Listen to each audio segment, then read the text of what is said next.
courent dans le monde entier. Des histoires ahurissantes qui se propagent à la vitesse de l'éclair et qui évoluent jusqu'à ce qu'on ne distingue plus le mythe de la réalité. Dans cet épisode intitulé « Faux semblants », vous suivrez 3 récits dont les horreurs cachées éclatent au moment où personne ne s'y attend. D'abord, celui d'un courtier en bourse dont le succès à Wall Street recelait un odieux secret que nul n'est prêt à croire. Puis, vous entendrez l'histoire d'un accident d'autocar qui, après avoir anéanti le bonheur d'une famille, dévoile une réalité encore plus atroce. Enfin, vous verrez comment la police suédoise a débusqué un cadeau embarqué qui menaçait les réjouissances de Noël. Suivez attentivement ces 3 légendes urbaines et essayez de distinguer les vraies des fausses. Nous vous dirons à la fin si vous avez vu juste. Voici d'abord un fait divers que nous avons appelé un courtier discourtois. Jean Trantel aime prendre soin d'elle. Mais il y a peu de temps, elle vivait avec quelqu'un qui gérait tout à sa place. Son riche époux, Steven. C'était un super mari. Nous menions ensemble une vie délicieuse et nous nous aimions beaucoup. Steven a fait fortune à la bourse de New York. Être marié à un trader spécialisé dans les matières premières, c'est vivre financièrement en dents de scie. Mais Steven est doué et s'enrichit. Steven aimait l'argent. Bientôt, l'argent coule à flot. C'était une vraie manne. On s'est mis à dîner dehors, à faire les magasins. Leur train de vie en ferait rêver plus d'un. J'étais très heureuse. Mais le rêve va bientôt se transformer en cauchemar. Tout commence en 2008 après que Steven ait rendu une visite amicale à l'oncle de Jean. Steven m'a appelé pour dire « Chérie, j'arrive dans quelques instants ». Il était environ à 500 mètres. Mais Steven ne vient pas. 1 heure plus tard, j'ai appelé mon oncle. Allô? C'est Jean. Tu as vu Steven? Mon oncle n'y croyait pas. Steven était parti depuis 1 heure. L'univers de Jean va basculer de la manière la plus inimaginable. J'ai commencé à l'appeler. Pas de réponse. Son portable était éteint. Pour quelle raison? Je l'ignore. Où Steven a-t-il bien pu passer? Il n'a jamais disparu comme ça. Là, je me suis dit qu'il avait peut-être fait une crise cardiaque au volant. Alors, j'ai appelé tous les hôpitaux de la région. Mais Steven n'a été admis nulle part. 2 heures de plus passent sans nouvelles. Mon oncle a commencé à s'inquiéter. Et puis, je me suis vraiment mise à paniquer. Où pouvait-il être au bout de 5 heures? Est-ce qu'on l'avait enlevé avec sa voiture? 8 heures après que Steven ait annoncé son retour, le téléphone sonne enfin. Steven? C'était le coup de fil qui a bouleversé ma vie. Mais ce n'est pas Steven. Oui? C'était un agent de police et il a dit « Madame Trentel, j'ai une triste nouvelle à vous annoncer. » Oh non! Là, je me suis effondrée. Qu'est-il arrivé à sa perle de mari? Est-il mort? A-t-il été enlevé? A-t-il eu un accident? Bizarrement, rien de tout cela. On l'a arrêté. Mais pourquoi? Je n'arrivais même pas à croire ce que j'entendais de sa bouche. Jean écoute et découvre avec horreur la réalité qu'on lui divulgue. Son mari n'est pas l'homme qu'elle croyait. Tous les jours, Steven se levait, enfilait son costume. Je lui préparais son panier repas, il m'embrassait. Et pour moi, il partait au boulot. En apparence seulement. Il voulait donner le change dans le voisinage. Car Steven cache un terrible secret. Steven ne m'a jamais dit qu'il avait perdu son emploi.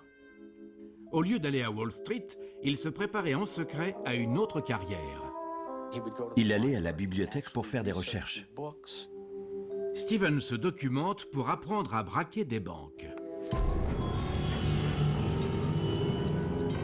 Il a non seulement perdu son emploi, mais aussi tout son capital en bourse. L'argent n'afflue plus et Steven a décidé de s'atteler à un nouveau business. Il a juste tendu un papier où était écrit « Je suis armé et je n'ai pas peur de tirer ». Mais il ne se contente pas d'une banque. Fort des astuces qu'il a découvertes, Steven enchaîne 10 braquages. De quoi amasser assez d'argent pour sauver les apparences à la maison. Il s'était bien préparé à ses attaques à main armée. Il avait épluché des bouquins pour comprendre comment d'anciens braqueurs s'étaient fait prendre. Steven pense avoir trouvé comment commettre le parfait hold-up. Son secret réside dans l'objet le plus insolite qui soit. Un simple gobelet rempli de café. Qui penserait qu'un homme tenant à la main cet accessoire vient de détrousser une banque?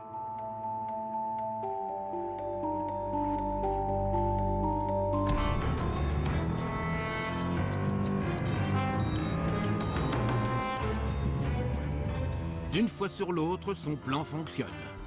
Il s'en tirait toujours. Mais Steven a oublié que les autorités possèdent ces empreintes digitales datant d'une arrestation 10 ans plus tôt pour conduite en état d'ivresse. Quand les enquêteurs retrouvent les empreintes sur une note tendue lors d'un braquage, c'en est fini. Jean n'arrive pas à croire les policiers. Pour elle, il y a eu méprise. Il y a forcément une autre explication. J'ai dit, vous n'avez pas arrêté le bon coupable. Et en moi, je n'arrêtais pas de me dire, mon Dieu, ce n'est pas possible. Comment cela pourrait-il être possible? Même l'inspecteur Skopek a des doutes. En approfondissant l'enquête, nous avons découvert qu'il travaillait à Wall Street, qu'il faisait bien partie du monde des affaires, et que tout un tas de détails faisaient que sa culpabilité ne tenait pas debout. Skopek veut en avoir le cœur net. On s'est mis à le filer. Sa surveillance soulève plus de questions que jamais. On s'est aperçu qu'il vivait dans un lotissement très huppé. Croyez-vous vraiment qu'un braqueur irait vivre là-dedans? Sûrement pas. Mais pourquoi son relevé d'empreintes mentirait-il? Dès que nous avons déterminé qu'il s'agissait bien de Steven, nous sommes intervenus. Nous lui avons passé les menottes. Il savait qu'il était fait. Steven est condamné à 9 ans de prison et laisse à Jean une blessure qui ne cicatrisera jamais complètement. Je n'aurais jamais cru que j'avais épousé un braqueur.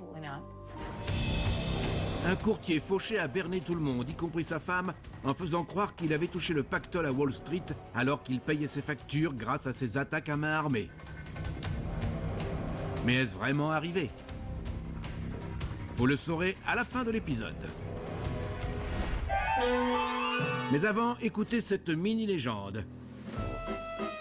Mini-légende numéro 128, Slalom fatal. À Mammoth Lake, en Californie, un adolescent a voulu faire un usage ludique des plaques de mousse entourant les pylônes du télésiège. Elles font effectivement une bonne luge. Mais il en perd le contrôle et percute le pylône dont il avait chapardé la mousse. Malheureusement, le choc est d'autant plus violent qu'il n'est pas amorti et l'adolescent décède peu après. Est-ce vrai ou faux? C'est faux. Bien que plusieurs personnes soient déjà mortes de la même manière, elles n'ont jamais heurté un pylône dont elles avaient volé la mousse de sécurité. Dans Légendes urbaines, nous vous racontons 3 histoires incroyables. À vous de distinguer la vraie vérité du fantasme total. Jusqu'ici, vous avez suivi le récit du courtier qui croyait avoir trouvé le placement idéal. Mais est-ce vrai ou faux? Nous vous le dirons à la fin de l'épisode. Voici une nouvelle histoire que nous avons appelée « Erreur de communication ». Kathy Reynolds est une vraie maman américaine qui gère fièrement tout le confort de sa petite famille. Mais elle n'a rien pu faire pour protéger les siens d'une tragédie.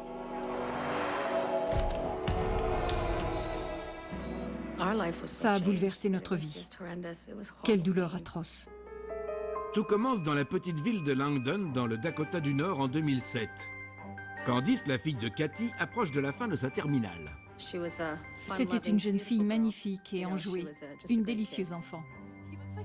Pour Candice, la seule personne au monde qui soit plus proche d'elle que sa maman est Tanya Williams. C'étaient les meilleures amies du monde et elles se ressemblaient. Elles passaient tout leur temps ensemble et leur amitié allait durer toute une vie. Le 14 octobre 2007 est une journée apparemment ordinaire pour Candice et Tanya. Les deux jeunes filles qui rentrent d'une excursion scolaire n'ont pas idée du sort qui les attend. J'ai reçu l'appel qu'on souhaite ne jamais recevoir. C'était la police. Elle nous demandait de venir d'urgence à l'hôpital. Dépêchons-nous! Les Reynolds se précipitent à l'hôpital. Le docteur nous a annoncé « Votre fille a eu un très grave accident ». Candice et Tanya approchaient de leur domicile quand le chauffeur a fait une embardée et a perdu le contrôle du car. Elles ont été éjectées par la fenêtre. Le médecin nous a dit « Je dois vous annoncer qu'elle n'a pas survécu ». Je suis désolé. C'était comme si quelqu'un m'avait mis un coup de poing dans l'estomac. Je ne pouvais plus respirer ni parler. Je ne voulais pas y croire. On nous a dit qu'on l'avait identifiée sur le lieu de l'accident d'après son sac à main. Et aussi qu'on pouvait la voir si on le voulait, mais que c'était atroce. Et je savais que je n'aurais pas supporté. La vie des Reynolds s'écroule d'un coup. Mais en pleine horreur subsiste un miracle. Malgré ses blessures épouvantables, Tanya, la meilleure amie de Candice, s'accroche à la vie. Tanya était vraiment méconnaissable. Tout son visage était bandé. Elle avait la mâchoire brisée et ses bras et ses poignets étaient cassés. Les Reynolds font de leur mieux pour réconforter Tanya, mais c'est un supplice. Elle n'avait aucun moyen de communiquer. On s'est dit que la perte de sa meilleure amie Candice devait lui être insupportable. Alors on a décidé de ne plus lui rendre visite tant qu'elle ne serait pas sortie de l'hôpital. Pendant que Tanya commence à subir une série d'opérations complexes, Candice est enterrée. Personne ne s'attend à devoir continuer à vivre sans son enfant. Les semaines passent, mais rien n'atténue leur douleur. J'avais l'impression permanente d'avoir une grosse horloge très lourde qui m'écrasait. C'était infiniment triste. Mais près d'un mois après l'accident, Cathy reçoit une nouvelle bouleversante. On a foncé à l'hôpital. Je ne tenais plus en place. Pour moi, c'était complètement dingue. C'était impossible que cela arrive. On a couru vers la chambre de Tanya et j'ai vu ses parents sangloter dans le couloir. L'une des opérations de Tanya s'est-elle mal passée? A-t-elle succombé à ses blessures? Qu'a-t-il pu arriver? Quand on a vu cet enfant complètement abîmé, on a compris que c'était elle. Par un hallucinant coup du sort, la jeune fille hospitalisée n'est pas Tanya, mais Candice. Elle a ouvert la bouche et a dit « Maman ». Le miracle est presque trop grand pour y croire. Candice est vivante. C'est quelque chose qui n'arrive jamais. Mais c'était bien notre fille, Candice. Comment l'erreur est-elle arrivée? Tragiquement, c'est Tanya et non Candice qui a perdu la vie dans l'accident. Mais pour une raison ou une autre, les deux meilleures amies ont été confondues lors de l'identification. Comme les Reynolds avaient choisi de ne pas voir la dépouille de leur fille, nul n'a pu relever l'erreur. D'autre part, les graves blessures de Candice l'empêchaient de dire à quiconque la vérité. Je voulais vraiment leur dire que c'était moi, que j'étais vivante, mais ça m'était complètement impossible.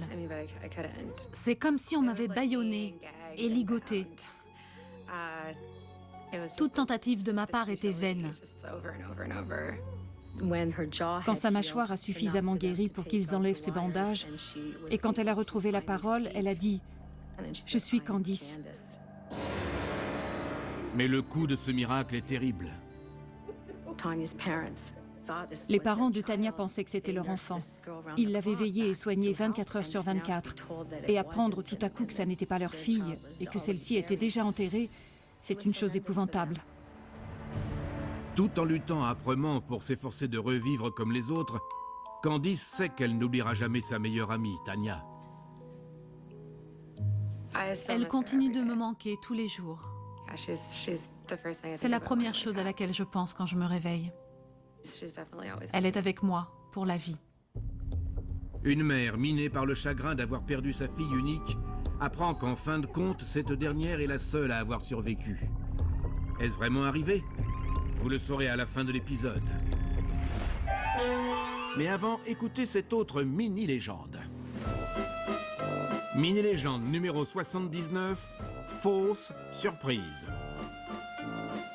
Gilbert Nelson de Winnipeg aime voyager avec son camping-car. Avant une longue virée, un ami lui suggère de transformer le réservoir d'essence arrière en fosse septique pour ses nouvelles toilettes. Mais au cours de son périple, Gilbert est réveillé par un curieux bruit.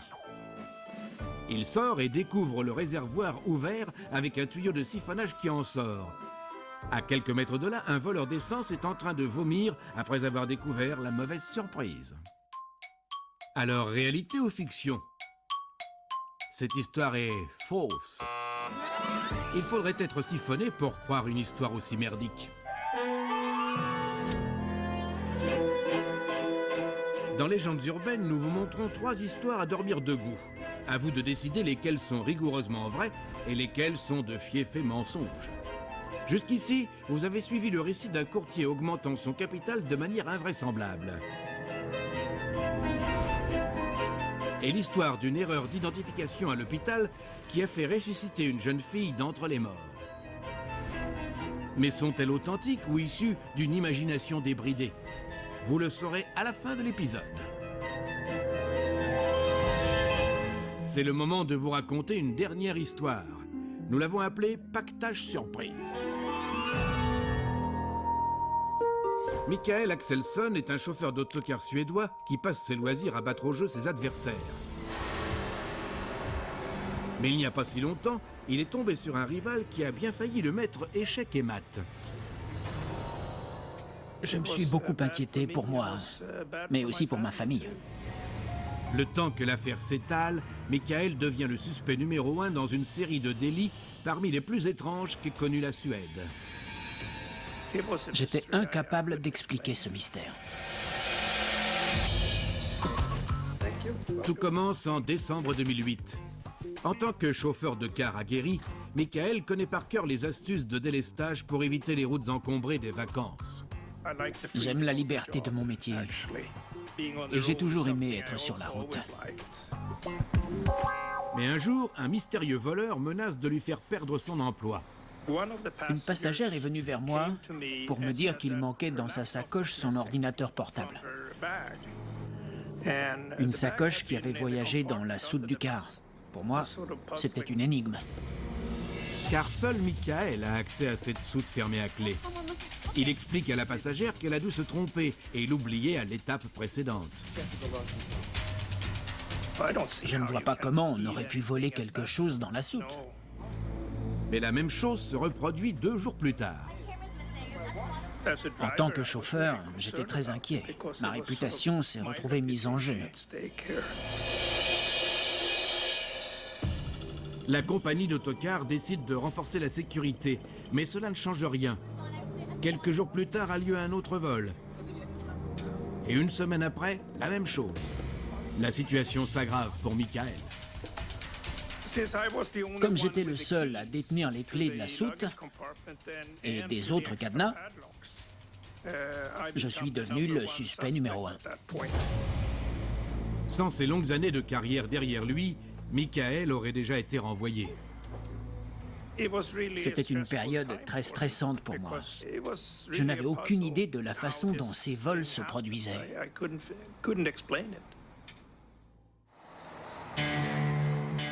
La situation est bien pire que Michael ne le pense. Inquiète que le scandale éclate, la compagnie d'autocar embauche un flic en civil chargé de surveiller le car. Désespéré, Michael met en œuvre ses propres mesures de sécurité. Je suis désolé, mais je vous demande à tous de descendre. Pendant la pause repas, j'ai demandé à tout le monde de quitter le car, chose que je ne fais pas habituellement. Tout le monde est donc sorti et j'ai fermé à clé. Je n'ai vu personne s'approcher du car. Mais malgré toutes les précautions, un autre vol a lieu. J'ai dit « Oh non, encore !» Et tout à coup, un homme s'est avancé vers moi, en se présentant comme policier. Michael est sur le point d'être arrêté. Il jure qu'il est innocent. Le flic ne le croit pas, mais il accepte de fouiller une dernière fois la soute. Il y avait du mouvement dans le compartiment à bagages. À la torche, on a aperçu dans le fond un gros sac de paquetage qui gigotait. Et un nain en est sorti. Que fait ce passager clandestin sous le car? Là, je me suis dit, on tient peut-être la clé des vols. Ils inspectent le sac et font une découverte saisissante. Il avait une fermeture éclair intérieure qui lui permettait de s'enfermer dans le sac. Mais elle avait dû casser, parce qu'il n'arrivait plus à s'y dissimuler complètement. Ils retrouvent dans le sac les effets personnels dérobés aux passagers. Comment ce mini-voleur a-t-il pu passer inaperçu si longtemps? Le complot va s'avérer encore plus incroyable qu'il n'y paraissait. Un passager chargeait le sac au moment du départ et le récupérait à l'arrivée avec le nain et les objets volés. J'avoue que c'était là un moyen très astucieux de dérober des affaires dans un car. Peu après, la police arrête le complice. À peine les malfaiteurs sont-ils derrière les barreaux que les vols cessent. C'est comme si on m'avait enlevé un poids énorme des épaules. Quel soulagement! Un voleur à la petite semaine s'enferme dans un sac de voyage pour subtiliser des objets de valeur dans une soute d'autocar. Est-ce vraiment arrivé? Voici le moment de vous dévoiler la vérité sur nos trois invraisemblables récits. Il y avait d'abord cette erreur médicale qui a ruiné le bonheur d'une famille en rendant le sien à une autre. Réalité ou fiction? C'est la pire chose que des parents puissent vivre. Mais ça ne m'est pas arrivé. C'est une pure légende. De semblables bavures ont fait la une des médias ces dernières années. Malheureusement, elles surviennent plus souvent que les gens ne le pensent. Par chance, les familles de ce récit sont imaginaires. Il y avait ensuite l'histoire du courtier en bourse faisant croire à tout le monde qu'il avait touché le pactole alors qu'il vivait de ses braquages. Vrai ou faux? Je m'appelle Jean Callahan Trentle. J'ai épousé un braqueur de banque. Et cette histoire est vraie. Ce voleur s'est enfui avec seulement 60 000 $. Mais il a fini par gâcher son bonheur et celui de sa famille. La bourse a beau induire des risques, le crime ne paie pas. Il y avait enfin le récit de ce voleur miniature qui a failli gâcher le Noël d'un brave chauffeur de car suédois. Était-ce vrai ou faux? Je suis bien suédois, mais je n'ai jamais conduit de car. Et ce récit est faux. Ce mythe circule depuis des années, mais jamais personne ne montrait un plan aussi tordu pour espérer voler les relatives richesses voyageant dans la plupart des soutes. C'est la fin de notre épisode. Avez-vous deviné juste? Ou vous êtes-vous laissé aveugler par nos mensonges? Ne vous inquiétez pas, vous aurez l'occasion de démêler le vrai du faux dans notre prochain épisode de Légendes urbaines.